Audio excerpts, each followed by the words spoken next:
tingin ko para maimpluwensyahan niyo sila, ipakita niyo na kaya niyo. Ipakita niyo na pwede tayong magkaroon ng pagbabago kung tama ang ihahalal. Lahat tayo nagbabayad ng buwis. Lahat tayo pinapasweldo natin yan. Ikaw pinapasweldo ka, gagawin mo lahat para maging mabuti kang empleyado. Pero yung mga empleyado na hinalal natin, nilulustay nila. Listen up, yo. Linya Linya Show. Listen up, yo. Linya Linya Show. Listen up, yo. The Linya Linya Show. Bumabalik every week. Parang yo-yo. Sa office, sa condo, sa FX, sa kanto. Walang pinipili, basta Pilipino. Listen up, yo. Palakpakan ulit natin si Miss Jackie Manabat.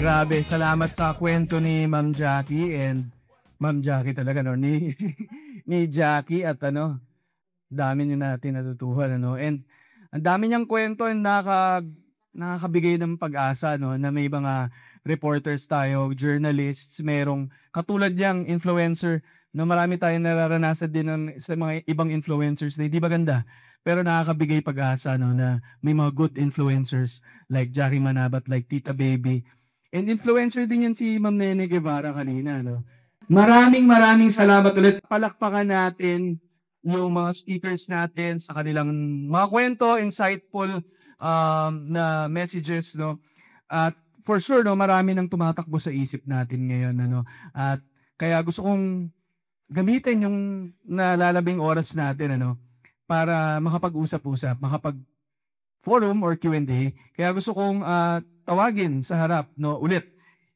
si Your Tita Baby, si Jackie Manabat, si Ma'am Nene lang, nauna na siya kanina. Ay, ayan na, grabe ang entrance. Grabe ang entrance. Grabe. Gusto rin natin imbitahan to join us in the discussion, a seasoned journalist and audiovisual archivist, currently serving as the head of archives and business development at Pro Productions Inc., si Ms. Julie Nealega. Palakpakan natin si Ms. Julie. Gusto ko rin tawagin si Sir Darwin Mariano para tulungan ako dito from Movement for Good Governance. Palakpakan natin si Sir Darwin. Maraming salamat, Ali. So magandang hapon po sa inyong lahat. Ako po si Darwin Mariano. Siguro po magpakilala lang akong mabilis, Ali. So mas matanda po ako kina Ali, mas bata po ako kila Nene. Pero medyo matagal na rin po akong sumusubok tumulong sa atin, sa bansa natin. Maaga po akong nagsimula sa politika. 15 anyos lang po ako nung nahalal ako bilang isa sa pinakamanga batang SK chairman ng Quezon City. Nung unang SK election. So, matagal na po yun, 1991, kami po yung pumalit sa Kabataang Barangay. Dahil yung Kabataang Barangay po, panahon ni Marcos, nung pumasok po yung bagong gobyerno, tinanggal yung Kabataang Barangay ni Aimee, pinalitan po ng SK. So kami po yung mga unang batang tumakbo. Wala po kaming sweldo noon, walang benepisyo yung mga SK noon. Gusto lang po naming palabasin yung mga kaibigan namin sa mga kapitbahay namin, tapos para may gawin para sa bansa. Mula po noon, naging abogado po ako. Kung ako po ang tatanungin nyo, marami dun sa mga bata ngayon, kilala pa si Miriam Defensor Santiago, yung mga ibang senador. Kung hahanap po kayo ng dating senador na dapat idolohin, si Raul Roco po iyon. Si Raul Roco po naging Secretary of Education, matagal pong senador, napakahusay pong abogado. Siya po ang legal staff, kaisa-isang legal staff nung panahon na senador si Ninoy Aquino. Bago po siya patayin, bago po siya i-exile sa Amerika. So ang staff niya po, si Raul Roco. So ako po yung nagkayunong youth arm ni Senator Roco noong 1997. Ipinagkampanya po namin siya para presidente. Unfortunately, nagka-cancer po siya nung kampanya. Tapos namatay siya mga 1 taon magkatapos nung kampanya. Nung panahon po ni Gloria, buhay pa po si Mayor Jess Robredo, ang asawa ni VP Lenny. Marami pong mga komunidad na magagaling yung pinuno. Pero sa national level, gaya nga po na napag-usapan natin, bakit ganito yung mga opisyalis natin sa national, no? Bakit ganun yung mga senador? Bakit minsan ganito tayo pumili ng presidente, ng vice-presidente? So ang naging idea po nung original na MJG, pag-connect-connectin po yung mga komunidad na maliliit na meron pang mga mamamayan na gustong tulungan yung kapwa nila, tulungan yung gobyerno, pero also meron din po mga pinuno na tama yung pamamalakad. So yun yung isa sa mga unang dahilan kung bakit namin binuo ang MJG. So nagpapasalamat kami at natutuwa ako na nandito yung mga speakers natin. Kinuwento ko lang po yung a little of our story. Pero napakahalaga kasi na huwag tayong bibitaw. So mahigit 20 taon na namin ginagawa ito ngayon. Natutuwa lang kami na andito pa rin yung mga Pilipinong gustong tumulong. Ang dali po kasing mag-give up, di ba? Yung mag-abroad na lang tayo, wag na tayo dito. Pero napakarami pa rin po at sa tuwing nagkikita-kita kami ni Ali, ng mga ibang leaders ko ng Movement for Good Governance, natutuwa kami dahil napakarami pa pong naniniwala na ito lang ang bansa natin, na may pag-asa po tayo na meron magagawa tayo. So yun. So back to you. Palakpakan natin si Sir Darwin. At ayun, siguro tutulungan ako ni Sir Darwin sa pag-facilitate lang ng discussion natin. Meron ba from anyone from the crowd? Sino yung unang pinakamatapang natin na magtatanong ng questions? Sige, liga. Hello po, I'm Abed Bang from your consultancy firm. So my question po is for Ma'am Jackie. So I know naman po na, as you said, we are all communicators and parang every people naman have the right to choose parang which train they would ride on. But for us communicators, how do we convince people na our train is not necessarily the better, but our train is what will bring them the truth? How do we convince people? That's a hard question to answer kasi lalo na pag journalism, educational explainers, it's not easy to gather followers. So I would tell you to play the long game. You play the long game. Once your followers believe in what you do, sila na mismo ang magkakalat eh. Sila na mismo ang magpapalabas ng word of mouth na you have to follow this, you have to listen to this because this will give you, this will add value to your life. So medyo mahirap talaga siya. Pero wag kayo mapaghihinaan kung 100, 10 lang yung nakikinig sa inyo. As long as may nakikinig sa inyo, it's you are creating impact, you are changing lives, and you are responsible to the lives that you are touching. Yun yung mahalaga, responsable kayo nun. Mahirap talaga siya. And hindi naman ako kasing dami na million yung followers, but I continue what I do because I believe na meron pa rin tayong pag-asa. Diba? So kung meron man akong 10 na maisasakay dun sa sinasabi kong trend, na madadala ko sila sa destinasyon, alam kong nagawa ko yung dapat kong gawin. Nung nag-aaralan ko yung social media, sanay kasi ako na magsulat para sa telebisyon, sa online, sa radyo, ibig sabihin straight news, hindi ba? Alam yan, ng Phylon ngayon, which I worked for before we started Phylon ngayon. My advice to you is to speak the language of the future. You speak like them. Pero wag naman yung cringe na you're trying hard, but you speak like them. Conversational, write with a heart. Wag lang yung facts. Facts alone won't suffice. Hindi siya sufficient eh. But you put your heart into it para makapag-resonate siya sa tao at alam niyang tao ang nagsusulat at kinakikinggan niya. Thank you. Sige, Julie, go. If I will just add something dun sa sinabi ni Jackie, no? So, Probe has been in the industry since 1987. And 37 years after, we're still here. Kasi we believe that kung nasan yung audience, dapat nandun kami. So, hindi kami then, tulad ni Jackie, no, hindi siya nakulong dun sa dating traditional media landscape. So, lumabas kami dun. And bakit? Para mas maabot yung generation ngayon. And I think basic yun sa communication, di ba? And even sa ating mga tao na, what's your message? Para kanino yung message? And paano mo yan mas maipapaabot ng tama?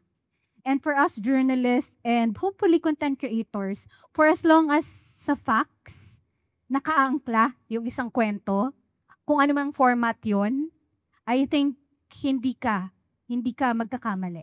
Ako, dyan, parang ang nangyayari, na-imagine ko kasi na baka mahirap din for journalists, dahil trained sila, yan talaga yung background nila, ganito ang pag-report, ganito ang pag-research, and then bigyan tawid to the new age, social media, na iba na yung landscape, no? So parang ang naririnig ko kay Jackie kanina ay natututo siya sa mga influencers kung paano ginagawa ng mga content creators yung pag-communicate nila. Kasi nakikita niyang effective kung paano nila yung ginagawa. Paano nagko-connect at engage sa mga tao.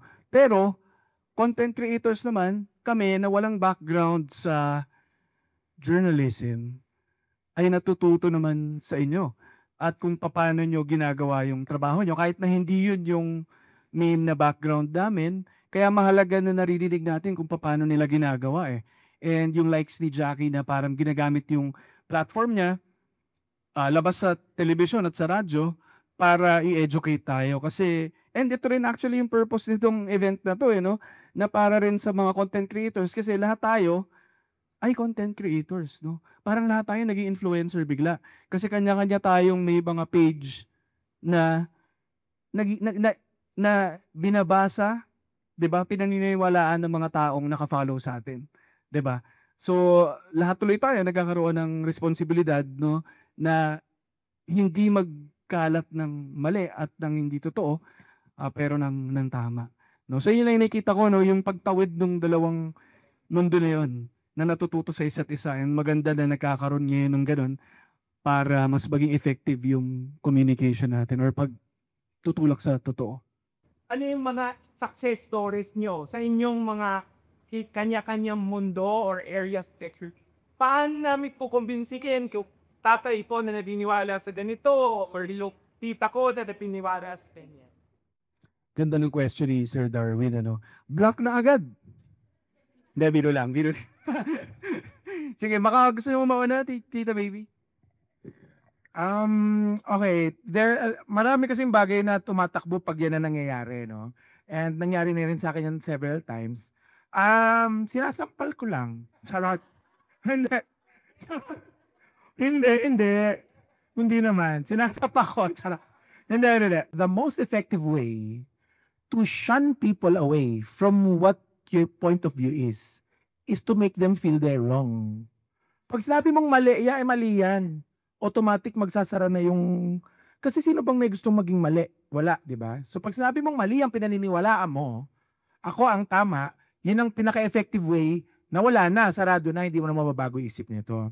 So ako ang tinasabi ko, what if lang? Di ba? Pinakikinggan ko yung point of view niya, tapos sasabihin ko mismo yung word na yun, yung term na yun. Pero tika muna, what if lang? Check mo, what if lang? Hanggang dun lang ang power ko, or for me, I believe, to even incept an idea na pwedeng magbagong isip niya. Kasi once sabihin ko sa kanya na mali ka, kahit nanay ko, pero hindi, sa nanay ko ibang usapan eh. Magpapadala ng PQ sa akin yan, ma'am, mali ka. Ha? Oo. Diretso na. O, kasi may relationship na ako with her, di ba? So there are different relationships, different way of handling things. But I think all across the board, if I tell someone that you are wrong and I am right, yun ang pinakaayaw nating nangyayari sa atin eh. So, you just incept the idea, what if lang? What if na? Check mo lang kung yung paniniwala ko tama or mali. Ganon. Ay, ina-open up ko yung possibility na ako yung mali. Di ba? Oo, na parang, baka alam mo baka tama ka, what if tama ka? Pero what if ako rin yung tama? Anong gagawin mo ngayon? So, you research, di ba? I egg them on to research. I send you a link ha. Check mo to. Just read it. Tapos let me know what you think. Ganun lang. Hindi siya black and white. Yun. Tama ako, di ba? Oh. Di mali kayong lahat. I agree. Ayun na lang. Hindi. mahirap i-break ang cognitive dissonance. Kung yun yung pinaniniwalaan niya, yun lang ang papakinggan niya. Kapag nabasa niya na, ay, ito, mali ang binabasa mo, ito ang tama, hindi pa rin niya paniniwalaan yan. I'm gonna speak from the POV of a journalist and a content creator. Now, as a content creator sa social media, pag may nagpo-post ng maling informasyon sa comments ko, binubura ko. Yes, bakit hindi? If they're going to control the narrative at baka may maniwala pa sa kanila, 'di ba? Parang ano 'yan eh. Nagbibigay ka ng healthy food, pero nagbibigay siya ng junk food. So ipapakain niya dun sa mga nagfo-follow sa akin, junk food. Tulad ng sinabi ko kanina, para sa mga journalists at content creators, malaki ang responsibilidad natin sa mga nakakakita, nakakabasa at naaabot ng mensahe natin. So tingin ko responsibilidad natin na burahin kapag mali ang impormasyon na pinalalagay. I mean, that's from a journalist perspective, na chinek namin yung information, of course. But, isang paraan na ginagawa ko, kasi minsan di na sila nakikinig kapag tungkol sa politika eh. Nagsusulat ako ng storya na malapit sa sikmura. Kasi pagpakiramdam nila na bakit gutom pa rin ako, bakit kulang pa rin yung allowance ko, bakit hindi pa rin ako makapunta sa lugar na to, bakit mahirap pa rin ako. Kapag naramdaman nila yon sa mga istorya na nilalabas ko, sila na mismo yung mag-iisip, tama ba yung ginawa ko? Baka naman tama pala siya. So, yun yung ilan sa mga bagay na pwede nating gawin. Again, you play the long game. At, huwag kang makikipag-away. Huwag kang makikipag-away. Kasi pag nakipag-away kayo, baka i-block ka pa, sayang naman yung sayang din, yung sayang follower, pero sayang yung pagkakataon na maabot mo pa rin siya. Pero ito na lang, para sa mga bagong content creators, kapag nakakasama na sa inyong mental health, mag-post muna kayo sa social media. Kasi hindi rin kayo makakalaban kung kayo ay pagod din. So do it for your mental health na rin. For me naman, yung lens naman namin sa Probe, when we started fighting disinformation back in 2021, kasagsagan po ito ng election. So, ang main purpose namin during those time na naging member kami ng Philippine Fact-Checking Incubator Program. Kasi as journalist, innate na yun sa amin eh. Before the 2016 trolling, bashing and disinformation narrative, innate na yun sa amin na kung ano ilalabas namin fact. Pero the need for quality information before the election and sa dami ng disinformation and fake news, we had to choose the audience that we want to tap. Hindi namin kayang matap ang mga boomer, ang Gen X.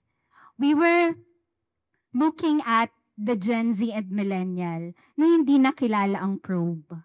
No? And since hindi na kami kilala, for sure, makikilig ba kaya sila sa atin? 'Di ba? May mga bias yung mga tao.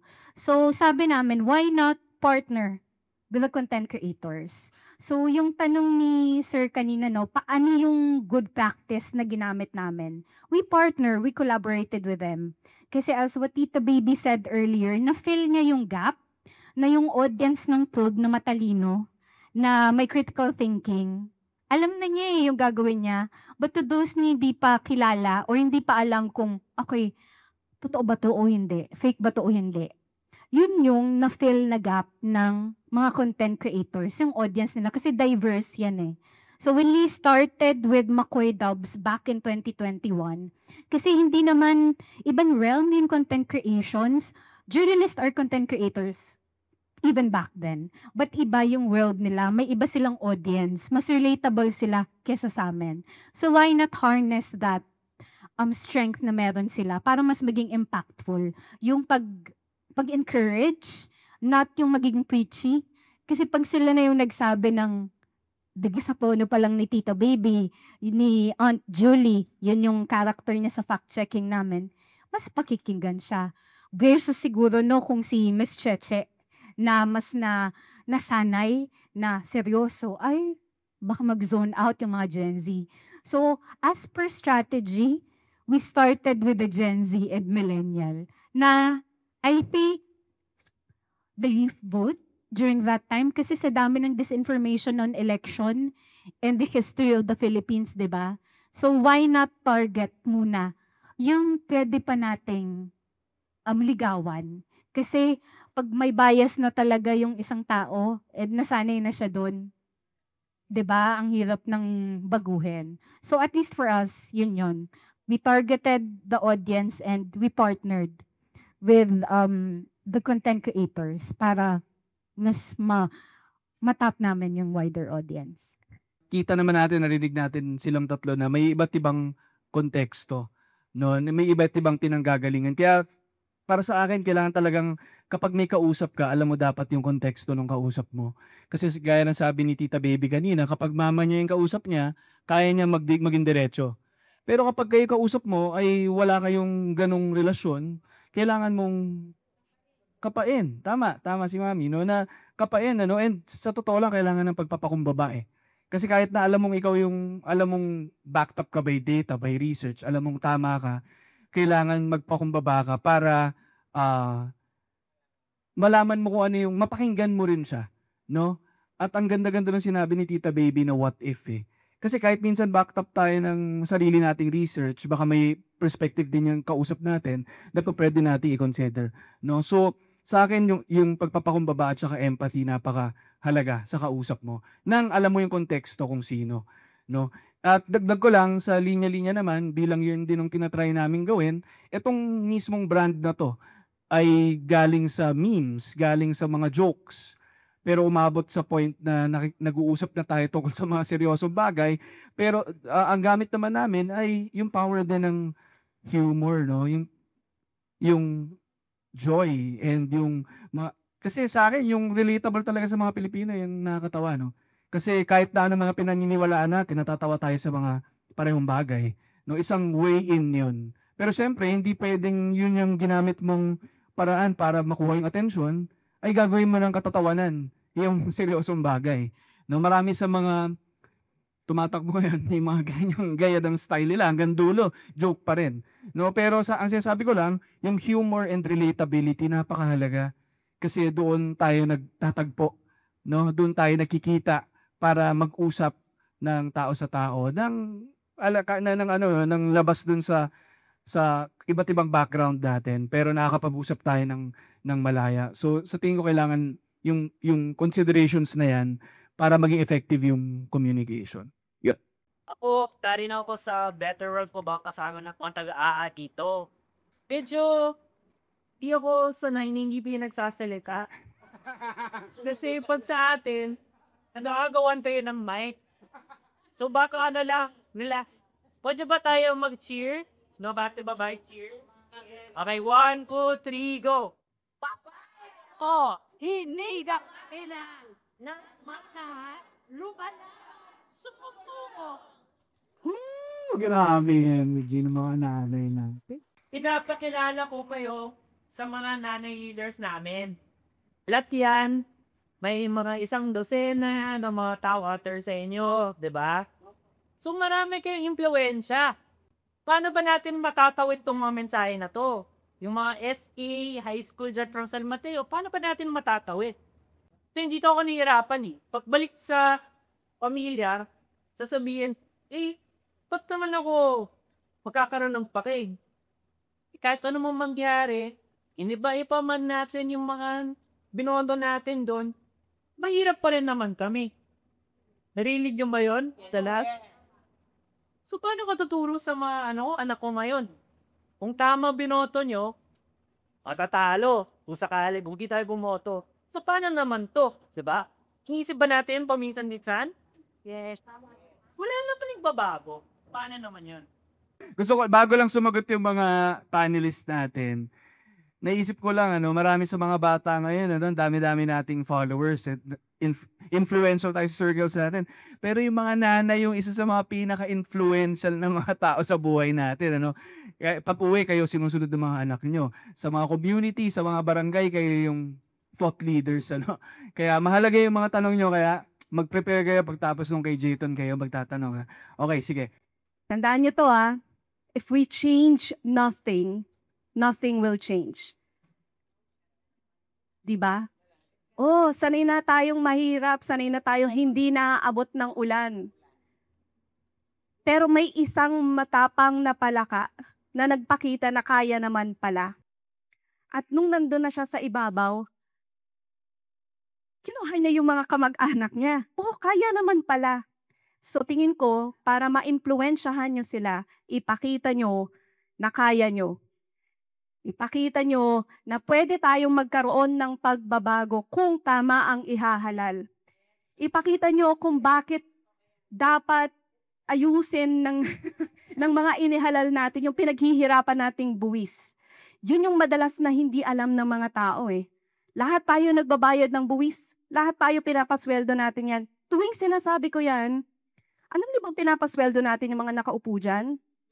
Ikaw pinapasweldo ka, gagawin mo lahat para maging mabuti kang empleyado. Pero yung mga empleyado na hinalal natin, nilulustay nila. So, yun yung madalas kong example. So, kailangan na ba nating masanay na tuwing dadaan tayo sa EDSA, matutulog tayo ng 3 oras? Hindi ba? Tuwing pupunta tayo ng palengke, halos masaid na yung pamasahe natin. Hanggang ngayon, wala pa ring 20 pesos na bigas. 'Di ba? Puro pangako, masasanay ba tayo doon? So, katulad ng sinabi ko kanina, magbigay kayo, you tell the story na makakaapekto sa kalamnan, sa sikmura, sa bulsa. Because doon sila makaka-relate. Lalo na yung mga kababaihan. I am a women empowerment advocate. Kayo ang may hawak ng budget. Sa inyo sumusunod eh. And it's based on the studies na ang may purchasing power dito sa Pilipinas ay mga babae. So hindi tayo babae lang, babae tayo. Yes, lumalaban tayo. So gamitin niyo yung impluwensya ninyo. Tell the stories of the heart, of the gut, and of the bulsa. And be that palaka na matapang na umakyat kahit marami pa ang nagdi-discourage and sanay na tayo dito. Thank you. I think yung hindi pagtigil, I think nagsisimula yun sa pagmamahal sa bayan. I think napaka-cliche yun na mahal ko ang Pilipinas kahit pangit, traffic, babaho, or mahirap sa Pilipinas. Pero I think kung hindi susuko, for example, no, kami naman, babalik ako sa probe, no, kasi from 1987, yung mga pinapanood kong video, it's the same narrative, it's the same story ng kahirapan, corruption. Wala naman talagang nagbago. And sa mga mamamahayag, no, madaling sumuko. Pwede naman namin tong itigil. Pero I think hanggat meron kaming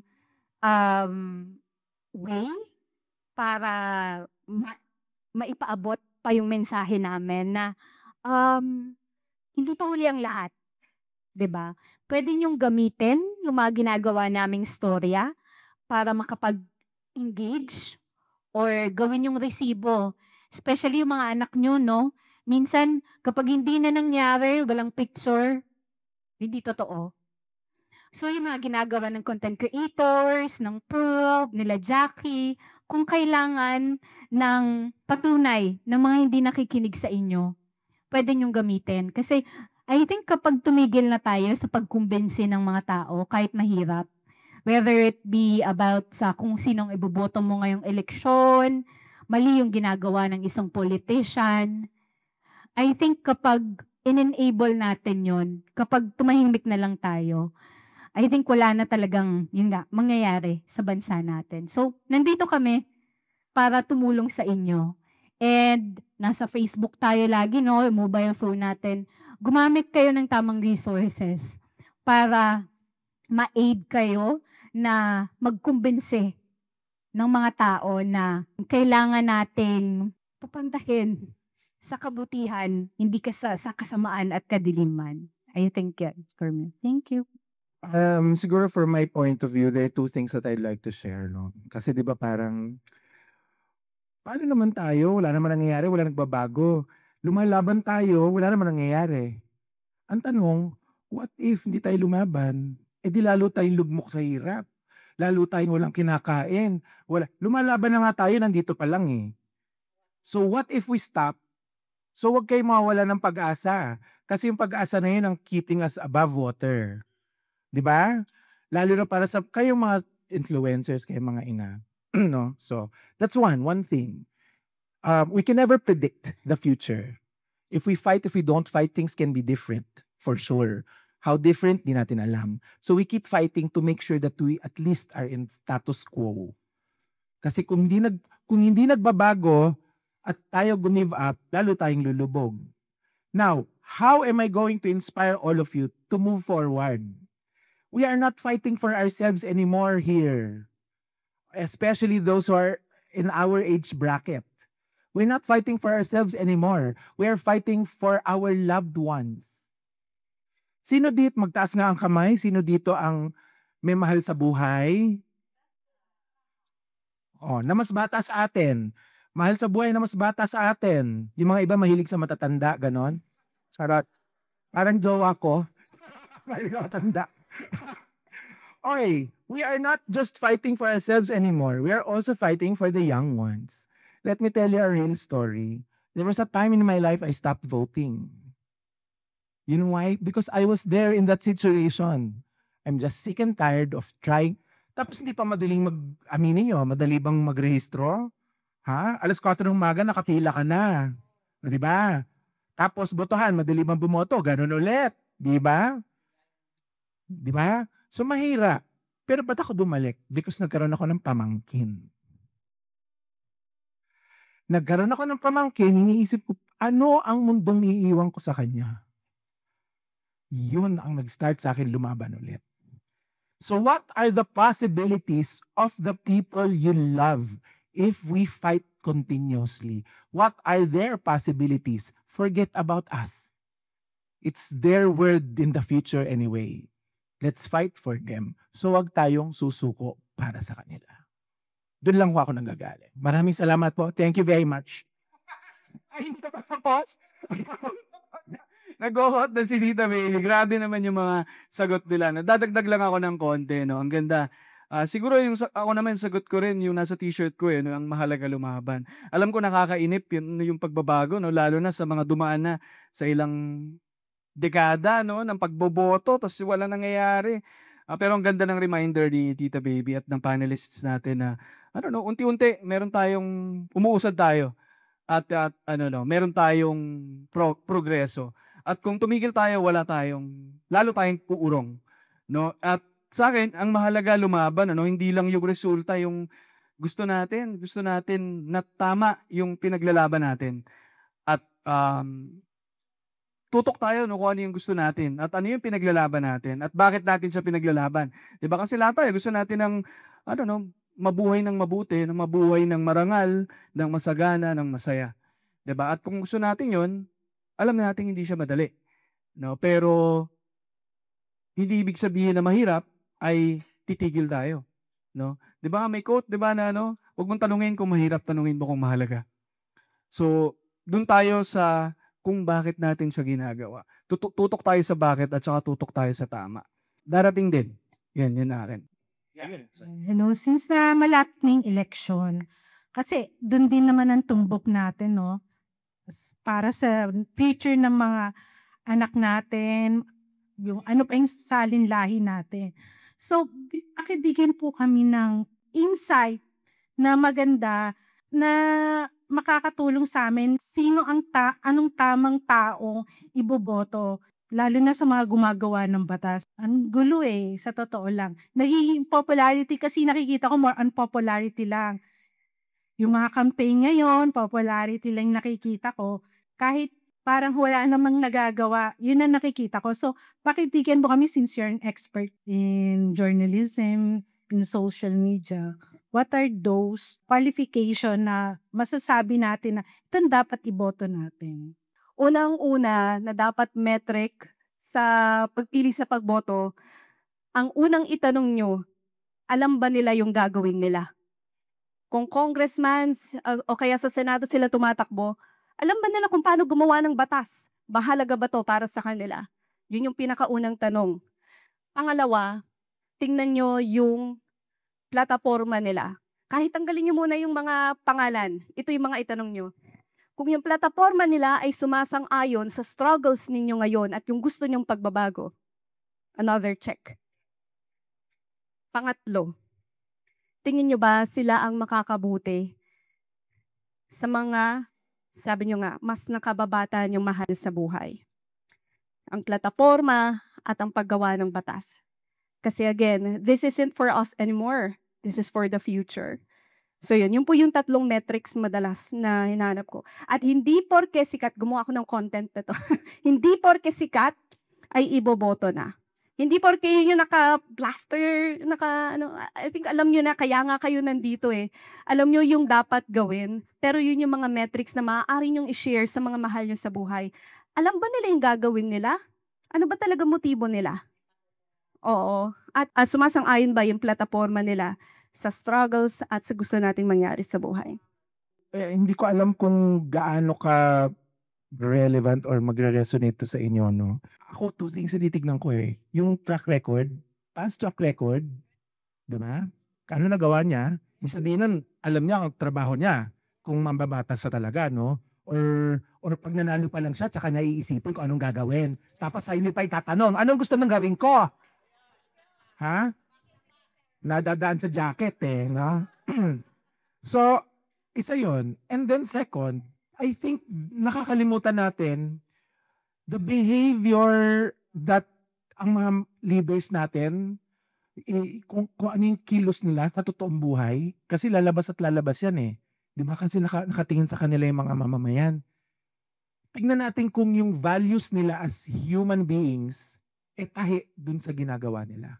For example, bibigyan ko ng example sa mga babae. Nyari divorce bill. Hindi takbo-takbo yung divorce bill yan. Laging kinakancel. Sino ang mga nagsasabi niyan? Mga lalaki. Diba? Mga lalaking maraming anak sa labas. Mga lalaking may mga kalaguan na iba. Diba? Pero sila yung nagpipimigil for that, for women empowerment. I'm like, I have values, real values in life. Nakatahi ba yan sa gagawin nyo? Mag-iluklok ka ng someone sa leadership role sa gagawa ng mga batas. Pero yung values nila in the real life, talingas, baluktot. Hindi makakagawa ng maayos na batas ang isang taong baluktot. Kasi wala siyang, baluktot siya eh. Hindi siya diretso mag-isip, kumilos. Wala siyang paghuhugutan ng katotohanan, ng pagkatama. Wala siyang huhugutan nun. So, dalawang bagay yun. You look at the track record and look at the values of that person as a person. Ano ba yung mga ginagawa niya sa buhay niya? No? Para lang hindi tayo nabablindside ng jacket. Dagdag ko lang dun sa mga nasabi na ni Jackie and your tita baby. Qualifications, platform, values. Ang idadagdag ko naman, no, are they part of a political dynasty? Alam ko medyo yan, no, debatable kasi baka naman nakakatulong yung pamilya nila. But if we can also look at the other candidates na usually yan mga walang makinarya pero qualified naman. Hindi ba? So, I think we should go out of our way na wag lang yung mga usual suspects or pangalan na lang. Give chance to the new candidates na pwede nyong makilala. Kasi we'll never know what that family, the political dynasty can do, right? They can say, oh, marami naman kaming nagawa dito sa lugar na to. But the power, 'di ba? Naka-concentrate lang sa kanila. So, it's time to also look into that, particularly sa local and national din, 'di ba? Meron. So, give chance to the candidates na kahit hindi natin kilala. Alamin natin kung ano yung magagawa nila para sa lugar ninyo and para sa bayan natin. I think yun lang. Maganda na yung mga naibigay nila. And if gusto nyo pa talagang ma-move forward, wag lang matapos sa eleksyon. 'Di ba? Pagkatapos ng eleksyon, gusto ko yung batas na 'to magawa ninyo. And then singilin niyo sila after. Nagawa ba nila? And then the next time, hindi niyo na sila iboboto kasi walang nagawa. 'Di ba? So at least yun lang po yung sa akin. Doon tayo sa may nagawa, no, yung may magagawa tayo kaysa sa walang nagawa. Umabot na tayo halos sa dulo ng ating programa, no? Pero magbibigay pa tayo ng pagkakataon sa isang tanong. Hello po, I'm Abby and I'm part of Better World Cubao under Girls Leadership. So yung question ko po is, yung common denominator na napansin ko earlier is most of the speaker, they have a community. Para nakabuild sila ng community. So from being someone na sabihin na nobody, tapos na-identify nila yung gusto nilang gawin, and then nakabuild sila ng community. So yung question ko is, ano po ba yung recipe into converting not just yung follower na nanonood lang, but yung in a way na mobilize mo sila or like magiging proactive sila into becoming a community na kahit digital or outside digital like this one is meron kayong pinaglalaban doon sa komunidad na yun. So paano po ba? Ano yung recipe nun? This is a social media strategy tip from a journalist and a content creator. You find your niche. Ano ba yung saan ka eksperto? Una yon, find your niche. Or, hanap ka ng interesado ka talaga and fill that gap. You bring your audience along with you through that journey of exploring that niche that you want.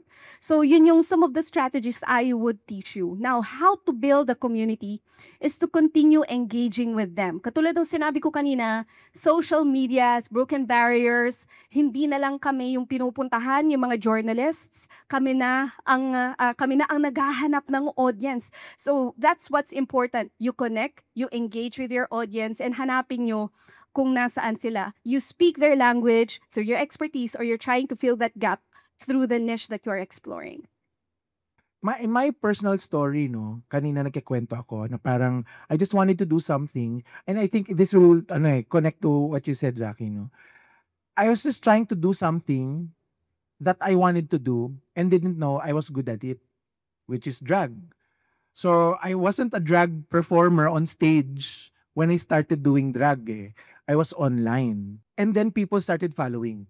I wasn't marketing myself. I wasn't telling my friends na, "Hoy, follow nyo ako." Walang ganon. It was an organic following. And then I think, you know what, this may not work for others, no, but I think a lot of content creators find this very effective, no. If you are really true to yourself, yung authenticity mo, it will always resonate to people when you are totoo. Then they can find something in common with you na parang, parang nakaka-relate ako sa kanya. Then you're starting a community. Diba? And then because nakikita niya yung katotohanan mo, parang katotohanan din sa kanya, then you can influence each other. But that's the start of it, diba? Pero if you need to continue and like mobilize, sabi mo nga, no, you have to engage continuously. You cannot, parang, hindi pwedeng, andyan na sila, ang dami ng followers, on a social media context, no? Ang dami ng followers, this dead maka na lang. Diba? Binubudol mo na lang silang bumili ng kung ano-anong make-up, ganyan. Diba? So, in our pursuit of trying to belong to ourselves first, then people will find belongingness in you. Parang ganon. So, find your personal truth, I guess. Thank you. Magaganda na uli yung mga nasabi nila, no? I mean, ang hirap pag last ka nagsalita para wala ka na masasabi.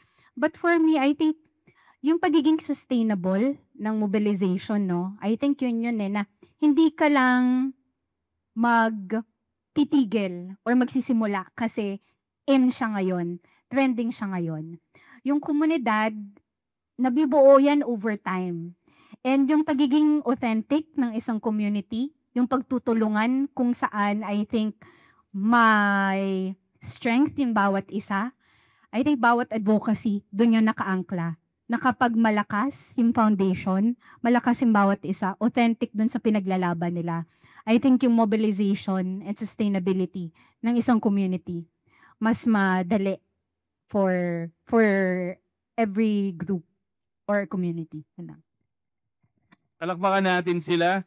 Guys, may request lang ako, pwede ba mag-photo na tayo muna ng isa? Para si Miss Jackie kasi may nahabol siyang isa pa. Grabe talaga si Miss Jackie, P70. Ayan, kung may oras kayo, makinig kayo sa Lente. Oo nga. Jane Pagda, Political Watchdog. I am doing a podcast with them, Lente and TikTok Philippines. Yeah. Yun, right after nito, makinig. Picture na muna tayo. Picture na muna and then may isa pang tanong sa mga kabataan natin dito. Pwede namin ituloy. Pero picture na muna. Sige. Bago ako malis, yun lang ipiusat ko. Huwag po tayong susuko at patuloy ang laban.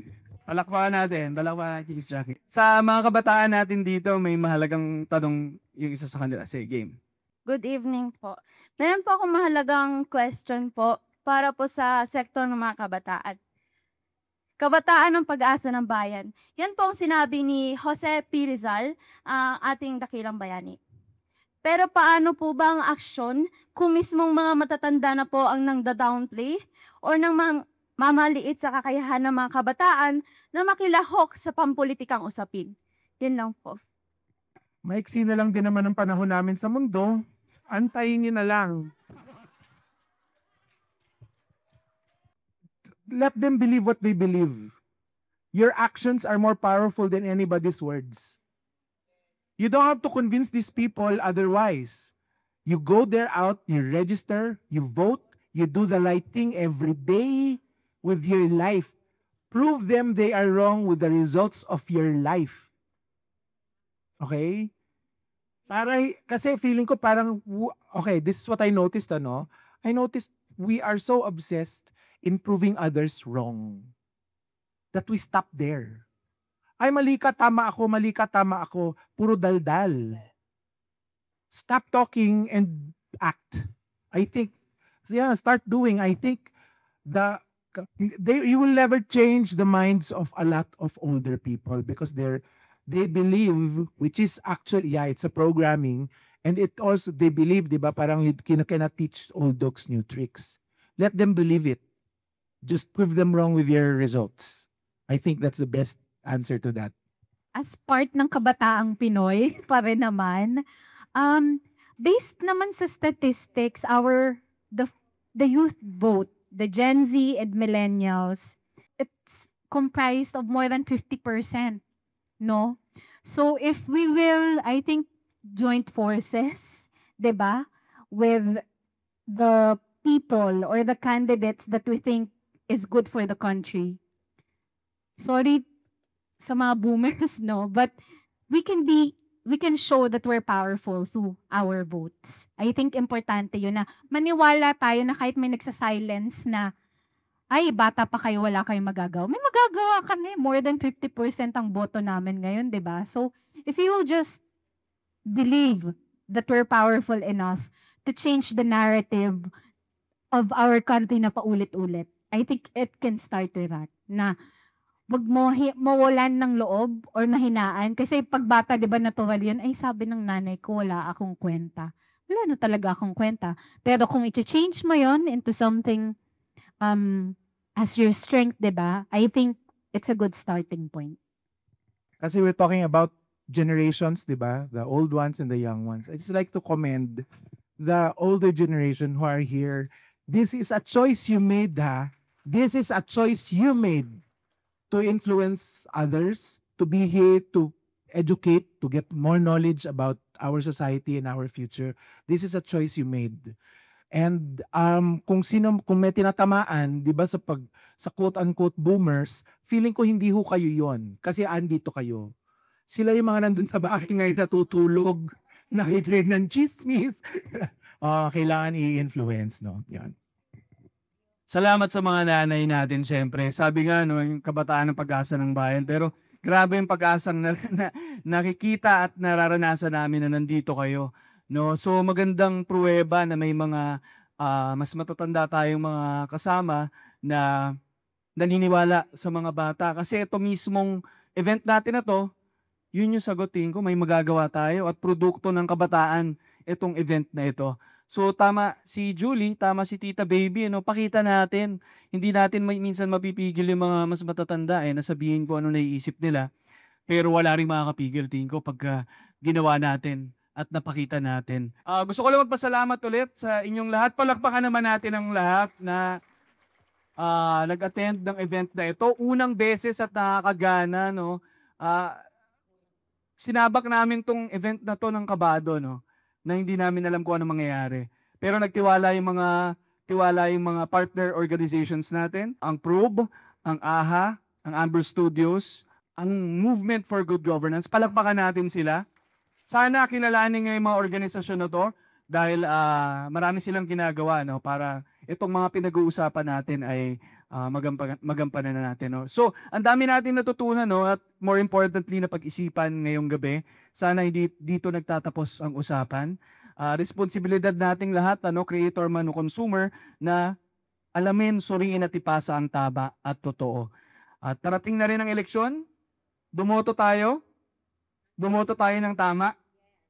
Bumoto tayo ng tamang mga pinuno na magtuturak ng good governance, magwawaksin ng fake news at disinformation at magpapalaganap ng katotohanan. Thank you again to our amazing speakers. Tita Baby, your Tita Baby, si Miss Julie ng Probe, si Ma'am Nene Guevara ng MGG, at si Miss Jackie Manabat. At sa inyong lahat na pumunta ngayon dito, maraming salamat po sa inyong lahat. Hanggang sa susunod na tayo, may magagawa tayo. Pwede ba isa, sabay-sabay tayo ulit? May magagawa tayo. Maraming salamat po, magandang gabi.